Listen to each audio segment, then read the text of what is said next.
माननीय chairman sir RRB Patna लगभग 1.5 घंटे का समय उन्होंने दिया और जो भी मुद्दे थे सारे मुद्दे को बहुत स्थिरतापूर्वक उन्होंने सुना और बहुत तरीके से उन्होंने वस्तुस्थिति स्पष्ट करने का प्रयास किया। हम लोगों का 5-6 मुख्य डिमांड था सर से, जिसमें कि एक था कि टेक्नीशियन को लेकर के कि उसमें 2 चरण में एग्जाम होना ही चाहिए, पीटी होना चाहिए, मेंस होना चाहिए। 2 चरण का मतलब ये हुआ कि ट्रेड उसमें इम्प्लीमेंट होना चाहिए, चूंकि आईटीआई बेस्ड ये पोस्ट है। तो इस पर उन्होंने आश्वासन दिया कि आप बच्चों से, आप खुद नहीं, बच्चों से एक एप्लीकेशन तैयार करवाइए, इस मुद्दे को हमको दीजिए और हम रेलवे भर्ती बोर्ड मुख्यालय दिल्ली, जहाँ ये डिसीजन मेकिंग बॉडी जहाँ से है, वहाँ हम लोग मजबूती से इन बातों को छात्र हित में रखेंगे। और बाकी और भी कुछ मुद्दे थे, एलपी से रिलेटेड मुद्दे थे कि जिस हिसाब से सीबीटी 2 अचानक कैंसिल कर दिया गया, स्टूडेंट को काफ़ी परेशानी हुई, दूर-दूर सेंटर था, बच्चे उतना दूर एग्ज़ाम देने के लिए गए, तो बोले कि कुछ ऐसे कारण उसमें थे जिसको लेकर के परेशानी हुई है। लेकिन वो एक तरीके से देखा जाए तो वो छात्र हित में ही रहा, क्योंकि अगर मामला ज़्यादा गड़बड़ हो जाता तो बाद में ज़्यादा परेशानी होती। एक तरीके से सारांश उसका यही है। इसके बाद अन्य मुद्दे थे एज रिलैक्सेशन को लेकर के कि कोरोना का हवाला दे करके आपने 3 साल एज का ग्रेस जस्ट पिछली वैकेंसी में दिया था और जबकि एग्जाम कैलेंडर आपका कंटिन्यू है, तो हम लोगों ने सवाल उठाया तो क्यों नहीं इस बार आप 2 साल का ग्रेस दें, इसके बाद 1 साल का ग्रेस दें, तब इस चीज को समाप्त करें। तो उन्होंने इस पर बताया कि चूंकि बीच में वैकेंसी का गैप था, तो उस गैप के कारण छात्रों को राहत दिया गया कोरोना का हवाला दे करके, तो वो राहत मिल चुका है। उम्मीद कम है कि आगे एक्सटेंड होगा ये चीज, लेकिन फिर भी आप लोगों की बात को हम रखने का प्रयास करेंगे इस मुद्दे पर। हाँ सर, जो सिलेबस को लेकर कोई बात हुआ कि नहीं सर? सिलेबस मैटर कुछ बातचीत हुआ सिलेबस को लेकर, जो टेक्नीशियन वाला सिलेबस था, ट्रेड को पूछने को लेकर था, इन सारी चीज पर। देखिए इसको सर ने भी माना है, जो हम लोग गए थे तो उस पर बात ये हुई कि टेक्नीशियन में अगर आईटीआई अनिवार्य है तो उसमें ट्रेड के क्वेश्चंस होने चाहिए और इसलिए होने चाहिए कि तब ये जो फर्जी डिग्री वाले लोग हैं वो फिल्टर हो पाएंगे। तो ये इस बात को उन्होंने भी माना है कि अगर सारे बच्चे इस पर हैं तो देखिए हम लोग तो सर को ज्ञापन नहीं दे सकते, ये तो एस्पिरेंट्स ही देंगे। तो बस एस्पिरेंट्स के बिहाफ में हम लोग आए थे, तो अब हम लोग ये बच्चों तक पहुंचाएंगे आपके माध्यम से, आप लोगों के माध्यम से, हम अपने चैनल्स के माध्यम से कि ये बातें कहाँ तक जायज है और ये जायज है। ये हम लोगों को जो आपसी डिस्कशन हम लोग भी किए उनके साथ, तो उन्होंने कहा कि हाँ इसमें टेक्नीशियन में ट्रेड अनिवार्य होना चाहिए, इसके लिए अगर बच्चे इच्छुक हैं तो वो लोग ज्ञापन दें और हम लोग उसको आगे बढ़ाएंगे। ग्रुप डी वाला मामला क्या? देखिए ग्रुप डी वाला जो मामला था, तो ग्रुप डी वाला मामला में जैसे अभी बहुत सारे लोग कह रहे थे कि जैसे अभी तक जो बातें चल रही थी कि ग्रुप डी वाला मामला में स्टे लगा हुआ है, हम लोगों ने ये पूछा कि क्या सर सही में स्टे लगा हुआ है, तो उन्होंने कहा नहीं स्टे तो ऐसा कुछ नहीं है और स्टे लगा हुआ नहीं है ग्रुप डी के मामले में, लेकिन मामला कोर्ट में है, कोर्ट ने इस पर कोई स्टे नहीं लगाया है। लेकिन इनका ये कहना है कि ग्रुप डी वाले मामले पर जब मामला कोर्ट में है तो चीजें जब आएंगी तो बताया जाएगा कि कोर्ट में क्या हुआ है, लेकिन स्टे नहीं है। रही बात आईटीआई नॉन आईटीआई की, तो इस पर चीजें चल रही हैं, आगे तक गई हैं, बच्चों की बातें भी वहां तक पहुंची हैं। अब क्या आगे होना है ये अभी तक कुछ भी क्लियर नहीं। इसमें देखा गया टेक्नीशियन रिजल्ट में बहुत लोगों का 50 से बढ़ाकर 90 कर दिया गया, लेकिन बहुत लोगों का नॉर्मलाइजेशन का आधार पर क्या बोला? नहीं बिल्कुल, इसमें जैसे सर के पास हम लोगों ने मजबूती से इस बात को रखा कि किसी भी सूरत में छात्र आपके इस लाकर भी रिजल्ट नहीं ले पाए, वही बात हम बताने जा रहे हैं कि किसी भी सूरत में छात्र इस फार्मूला से संतुष्ट नहीं है। पता नहीं किस हिसाब से आपने ये फार्मूला बनाया है, तो उन्होंने बताया कि ये फार्मूला हमने नहीं बल्कि आईआईटी खड़गपुर के कोई आईटीएन ने ये बनाया है। बोला कि हमारा मजबूरी है कि चूंकि जब भी एक से अधिक सीटिंग में एग्जाम होता है तो इस रूल को अप्लाई करना ही होता है। अब बोला गया कि उनके द्वारा कि जहां कम बच्चे रहेंगे तो स्वाभाविक है कि वहाँ फ्लक्चुएशन ज्यादा मिलेगा, ये आपका खुद ब खुद निकल करके आएगा, और जहाँ ज्यादा बच्चे हैं वहाँ फ्लक्चुएशन कम होगा और इसमें हम कुछ भी नहीं कर सकते हैं इन बातों पर। फार्मूला ही ऐसा है कि ये इम्प्लीमेंटेशन इसका इसी हिसाब से रहेगा। वेटिंग को लेकर कुछ बातें?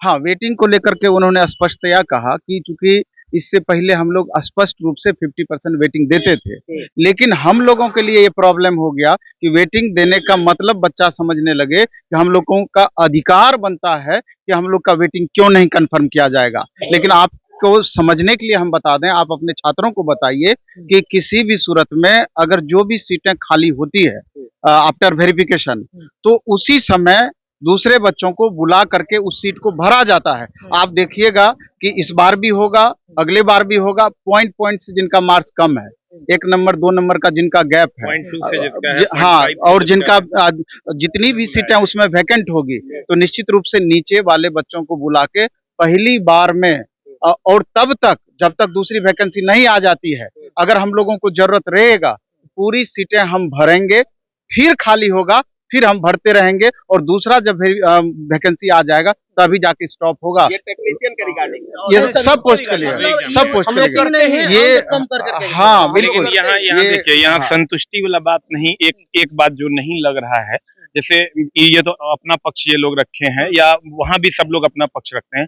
एक चीज जैसे मान लीजिए अगली वैकेंसी जब तक नहीं आती है तब तक आप बुलाते रहेंगे, लेकिन इस बात को भी तो फिक्स करना होगा कि जितना वैकेंसी आप निकाले हैं उस सबको आप लीजिएगा, टोटल सीट टोटल सीट भरिएगा। तो हम लोग जो ज्ञापन अभी बनाएंगे उसमें इस चीज को जरूर देंगे कि आप ये बात क्लियर कीजिए अपने नोटिफिकेशन में कि जब तक हमारा ये सीट फिलअप नहीं होगा तब तक हम बच्चों को नीचे से लेते रहेंगे। इसमें स्पष्ट रूप से होना चाहिए कि कितने बच्चे वेरिफिकेशन करवाए और कितनी सीटें हमारी खाली रह गई, हाँ, और कितने बच्चों को हम बुला रहे हैं। ठीक है, आप वेटिंग नहीं दिए, लेकिन ये तो क्लियर कीजिएगा कि इतने बच्चों को हम दोबारा से बुलाए हैं। तो ये बच्चों के द्वारा जब दिलाया जाएगा एप्लीकेशन, उसमें इस बात की चर्चा मनीष सर रहेगी। क्या लगा, पॉजिटिव मतलब लगा अंदर के बाद? नहीं, लगभग तो सब कुछ पॉजिटिव ही लगा जिस हिसाब से है, हर एक मुद्दा को बताया गया और सर लोग अभी बताए भी। तो बहुत लोग का कमेंट आता है कि सेकंड डीवी टेक्नीशियन का आएगा या नहीं आएगा, तो इसी से यहाँ पे तो कहा गया कि अगर ये खाली बचेगा सीट तो सेकंड डीवी भी आएगा आपका। तो बहुत लोग जो लोग कह रहे थे, आशा है कि सर सेकंड डीवी तक आना चाहिए। जैसे सेकेंड डिवी की जो बात हुई है सर, तो हम लोग इसलिए एक चीज जो देखने वाली बात है कि ठीक है, इन्होंने कहा कि जब तक अगला वैकेंसी नहीं आता, वैकेंसी तो हर साल आ रहा है और आपका प्रोसेस इतना डिले हो जाएगा कि आप पता चला अगला वैकेंसी तक आप नहीं दे पाए, तो फिर 6000 बच्चा, वो 5000 2000 खाली रह जाएगा। अभी ही हो रहा है कि अभी एक वैकेंसी आपका पूरा भी नहीं हुआ है, ALP CBT 2 का होना ही है, तब तक दूसरा वैकेंसी आ गया। तो मामला यहीं पर थोड़ा सा टेक्निकली बच्चे भी लगभग सेम ही होंगे। बच्चे तो सेम है ही है।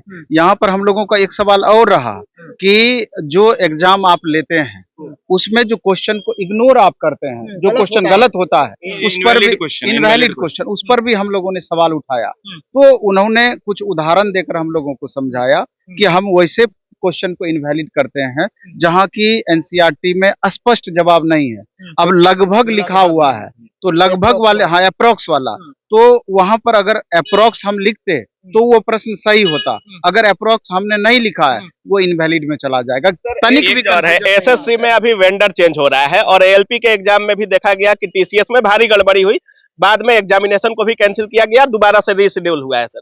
क्या वेंडर को लेकर के या एग्जाम में जिस तरीके से कंप्यूटर ऐसा पुराने लगे हुए हैं, क्या इन सब चीजों को लेकर कोई बात नहीं, बिल्कुल इन बातों पर जितने भी इस तरह का मैटर है लगभग पर चर्चा हुई है। उन्होंने बोला कि इसके लिए अलग टीम ही एक तरीके से है कि जो इन पर नजर रखती है, कहीं भी गड़बड़ी हो, बोले कि हो रहा है, मतलब ये जो बिल्कुल चेंज करने वाला जो मामला है, वेंडर चेंज मतलब चेंज, कुछ इसमें चेंज लाया जाएगा। कंप्यूटर जो गड़बड़ियां हो रही है या जहां पर क्वेश्चंस के लेवल में गड़बड़ियां हो रही है, उस पर पैनी नजर है रेलवे की और रेलवे ऐसा कर रही है। उनके द्वारा जो विद्यार्थी हैं, बहुत सारे लोग देख रहे हैं, ऐसे छात्र भी होंगे जिनका इसके अलावा कोई और क्वेरी होगा, उनको लगता होगा कुछ और सुधार होना चाहिए, क्योंकि वो लोग एग्जाम देने जाते हैं, वो ज्यादा थोड़ा सा फेस करते हैं। आप लोग से तो आगे बताते हैं, क्या कुछ कहिएगा बच्चों? देखिए, विद्यार्थी का जो समस्या होगा इसके लिए तो हम लोग हैं ही। अभी नवीन सर, झा सर, मैं, MG मनीष सर, आलोक सर, बहुत सारे, गोस्वामी सर, सब लोग, राजकमल सर, सारे लोग यहाँ, सारे शिक्षक पहुंचे हैं और हम लोगों ने अपनी सारी बातों को, अपनी बातों को नहीं, विद्यार्थी की सारी बातों को हम लोग एक एक पॉइंट से रखा वहाँ पे, और उन्होंने हर चीज पे अच्छे से एक्सप्लेनेशन देके, एग्जाम्पल दे करके हम लोगों को हर चीजों से संतुष्ट किया उन्होंने। और जो भी बात कही गई है उनके द्वारा, वो सब विद्यार्थियों के हित में ही कही गई है। और बाकी जो भी विद्यार्थी की क्वेरी होगी, जैसा कि आपने कहा, तो हम सभी लोग हैं, आगे जो भी समस्याएं होंगी हम आते रहेंगे, यहाँ बात करते रहेंगे और विद्यार्थी का समस्या का समाधान। कितना पॉजिटिव लगा? आदरणीय चेयरमैन सर से सभी लोग बात किए, हम लोग बात किए और बहुत ही पॉजिटिव लगा और सबकी बातों को सर ने सुना, विद्यार्थियों के जितने पॉइंट्स थे सबको हम लोगों ने रखा और बड़े अच्छा तरीका से सर ने सुना और उन्होंने बोला कि सबका हम समाधान करने का प्रयास करेंगे और छात्रों के द्वारा ज्ञापन लिख करके यहाँ पर हम लोग लेकर आएंगे और जितनी भी बातें होगी छात्रों की और वहाँ दिल्ली तक पहुंचाया जाएगा। कब की बात है, ये कब आना है फिर, या छात्र ही आएंगे, क्या कुछ है इसका? जितनी जल्दी संभव हो इनके द्वारा कहा गया कि आप छात्रों के द्वारा ज्ञापन दिलवाइए और ऐसा उसमें पॉइंट दिलवाइए जो कि पूरी तरीके से जायज है आपकी नजर में या छात्रों की नजर में, और उस पर हम लोग गंभीरतापूर्वक विचार करेंगे। नॉन आईटीआई को लेकर भी कुछ बातें हुई हैं?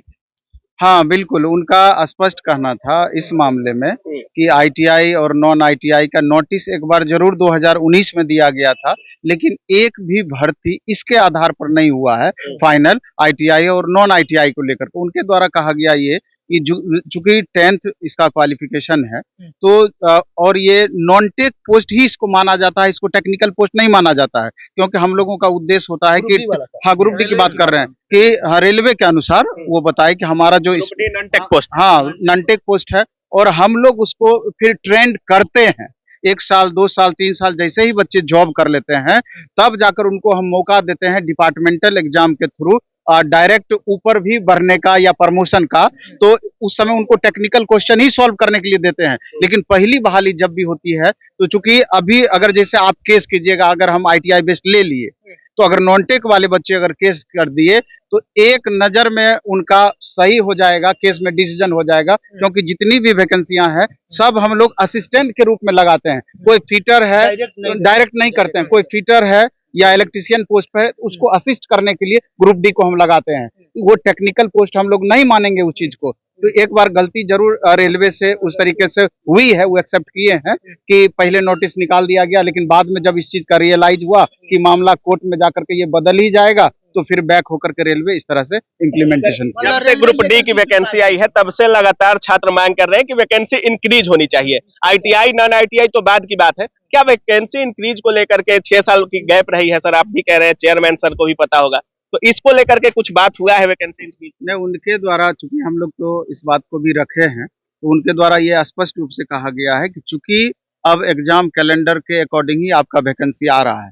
आप देख लीजिए कि अभी एएलपी उधर पूरा भी नहीं हुआ है, दूसरा एएलपी का वैकेंसी आपका आ गया है। ये इस बात को सूचित भी करता है कि कैलेंडर आपका डायरेक्ट आपका कंटिन्यू है। तो आप जोड़ लीजिए ना कि 5 साल अब गैप होता है, तो अगर 10,000 ही एवरेज दिया जा रहा है तो 50,000 एएलपी हो गया, 10,000 टेक्नीशियन दिया जा रहा है। आईटीआई नॉन आईटीआई दोनों खुश हो जाएंगे।